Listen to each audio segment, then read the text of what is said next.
Ich würde gerne noch zwei Themen ansprechen, bevor wir zum Schluss kommen, Lia. Blutgruppe RH negativ.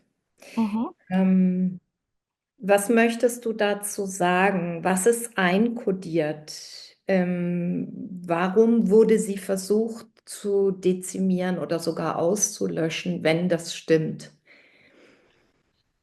Der eine, die eine Sache ist, es gibt immer viel Diskussionen über die Blutgruppen. Sehr viele, wo sagen, okay, das sind extraterrestrische Spezies, das sind die und die Seelen.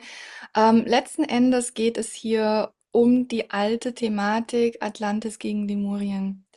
Und unter anderem auch die Spezies, die Ägypten zum Fall gebracht hat und die Ägypten haben wollen. Und alles geht im Grunde darum, das Land Ägypten zu haben, weil hier sehr viele Codes sind. Da ist auch ein riesen Sternenport unterhalb von Ägypten über verschiedene Ebenen. Ähm, Es ist im Grunde die alte Geschichte zwischen Moses und den Pharaonen. Ähm, Hier gerade wenn es um diese ägyptische Zeit geht und die Sumerien und all das ist sehr, sehr schwammig und sehr viel Missinformation da, sehr viel falsche Interpretation, sehr viel Reset, der passiert ist. Alleine angefangen, dass die Tempel, die wir sehen in Ägypten, überhaupt gar nicht so existiert haben, sondern teilweise zusammengesetzt wurden im 19. Jahrhundert für Touristengründe. Und das ist richtig krass. Da kriege ich jedes Mal Gänsehaut, weil ich habe die Erinnerung von Ägypten, wie es früher war, als Sternenport, als Zivilisation, die hochentwickelt war, noch vor 10, 12.000 Jahren. Ähm, Letzten Endes ist Ägypten deutlich anders, als man glaubt, dass es war. Die Pyramiden sind schon echt, das sind Nullpunktgeneratoren und Ports. Aber das eigentliche Ägypten existiert unterhalb von dem Giza-Plateau und noch an anderen Orten innerhalb von Ägypten. Und Pharaonen sind nicht so, wie man den Leuten sagt, Könige, sondern das waren Extraterrestrische, die eine holistische Gesellschaft supportet und geführt haben, wie ein Rat gebildet haben. Aber das ist eine andere Geschichte. Letzten Endes diese biblischen Geschichten wie Moses und die Juden und Sumer und all die Dinge erzählt sehr, sehr schwammig die Geschichte der Zivilisation Lemurien, Atlantis und was in Ägypten passiert ist. Und der Kampf und das Auslöschen dieser verschiedenen Blutgruppen und das Gehen gegen diese Blutgruppen hat die Basis in diesem alten Kampf zwischen Lemurien und Atlantis und dem Ägypten und die Sternenrassen, die unter anderem hier in Kontakt waren mit den Menschen, die damals nach der großen Flut Ägypten mit aufgebaut haben oder wieder aufgebaut haben. Also eigentlich müsste man dafür über 2, 3 Stunden sprechen, aber das ist die Basis. Es geht eigentlich hier darum, um, es geht immer noch um diese ägyptische Geschichte nach der Flut und die verschiedenen Spezies und Menschenvölker, die dort gelebt haben. Das ist das, was ich sagen kann jetzt zu dem Moment dazu. Mhm. Okay, du hast die Nullpunktenergie erwähnt. Nicht jeder wird wissen, was es bedeutet. Magst du es mal kurz umreißen? Ja, Nullpunktenergie oder Zero Point ist aus den kosmischen Energien Energie, die hier in unserem Existenzraum gebraucht werden kann, zu manifestieren. Nullpunktenergie ist aber auch zellulär der Punkt, aus dem wir uns heraus erschaffen. Man kann sagen, Nullpunktenergie ist das Portal, das entsteht in dem Moment, wenn etwas in den materiellen Existenzraum geht. Und diese Energie ist auch bekannt als freie Energie.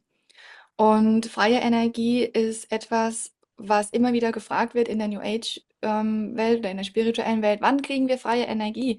Der Punkt ist, dass freie Energie die ganze Zeit schon auf dieser Erde ist, aber von der Elite genutzt wird. Und freie Energie war das Erbe unserer Zivilisationen schon eigentlich immer. Und nach jedem Reset war die freie Energie weg. Das letzte Mal, wo wir freie Energie offiziell als Volk auf dieser Erde hatten, war zu der tatarischen Zeit vor dem Ersten und Zweiten Weltkrieg. Der Erste und Zweite Weltkrieg war das Mittel zu einem Reset der Menschheit und dem Entfernen von Tatarien und damit dem Entfernen der freien Energie. Und das ist etwas, was viele vielleicht schockieren wird. wenn ich das so salopp raussage, aber ihr seid nicht am höchsten Punkt der Entwicklung, ihr seid am untersten. Die Erde, wie sie jetzt ist, mit all ihren Sachen und der Technologie, ist eher an einem unteren Punkt, weil wir aus einem Reset kommen und uns mitten in einem Reset befinden und der nächste Reset bevorsteht, weil nämlich wieder freie Energie zur Verfügung steht. Und freie Energie ist die Basis eines freien Volkes, das interstellare Kapazität hat. Die Menschen waren schon immer in einer gewissen Art und Weise interstellar, aber es sind so viele Leute rebellisch geworden, gegen die Elite wurden sie geresettet.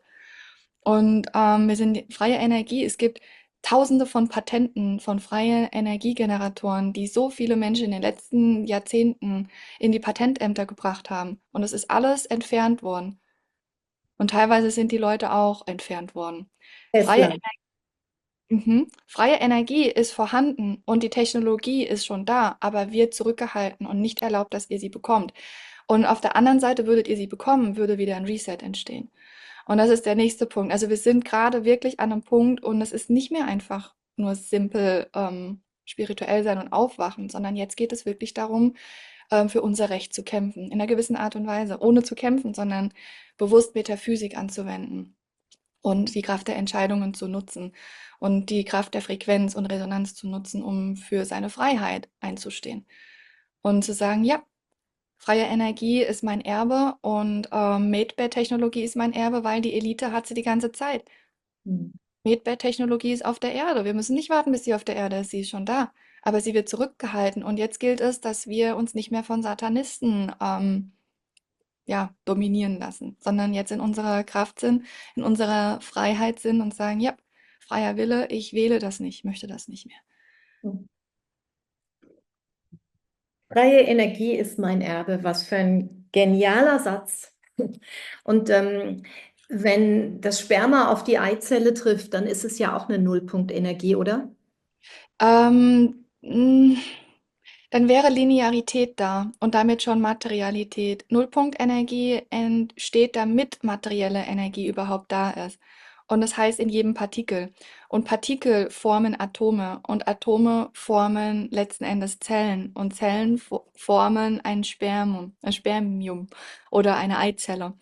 Ähm, der, der Nullpunkt ist in jedem Partikel und es gibt viele Nullpunkte in den Atomen. Und deswegen ist es nicht so, dass ein Spermium und eine Eizelle den Nullpunkt macht, sondern der Nullpunkt ist da, damit beides existieren kann. Sonst wäre es nicht materiell. Also noch einen Schritt zurück.